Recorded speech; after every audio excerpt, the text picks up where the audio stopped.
ನನ್ನೊಬ್ಬನಿಂದ ಹೇಗೆ ತಡೆಯೋಕ್ ಸಾಧ್ಯ? ಒಬ್ನೇನ? ಅವತ್ತಿನ ಕಾಲದಲ್ಲೇ ಮಹಾಸಮುದ್ರವನ್ನೇ ಹಾರಿ ದಾಡ್ದವನವನು.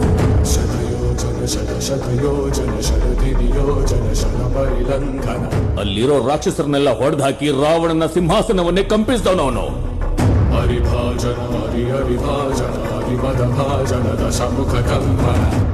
ಚಿಕ್ಕ ಬೆಂಕಿಯಿಂದನೇ ಇಡೀ ಲಂಕಾ ನಗರವನ್ನೇ ಸುಟ್ಟಾಕ್ದವನವನು.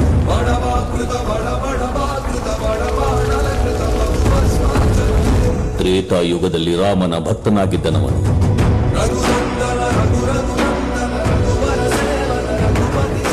ದ್ವಾಪರ ಯುಗದಲ್ಲಿ ಕೃಷ್ಣ ಅರ್ಜುನರ ರಥದ ಮೇಲೆ ಕೂತು ಗರ್ಜಿಸಿದವನವನು. ಕಲಿಯುಗದಲ್ಲಿ ಧರ್ಮಕ್ಕೋಸ್ಕರ ಹೋರಾಡೋ ಪ್ರತಿಯೊಬ್ಬರ ಹಿಂದೆ ಇದ್ದಾನೆ ಅವನು. ನಿನ್ನ ಹಿಂದೆನೂ ಇದ್ದಾನೆ. ಧರ್ಮ ಕರ್ಮ ನಿರ್ವಹಣ ಕೋರಿನ ದರ್ಪ ತೂಣ ದುರ್ಜಯ ಸಮಮೌನ ಚಾಟಿನ ನಾಟಿ ಪುರಾಣ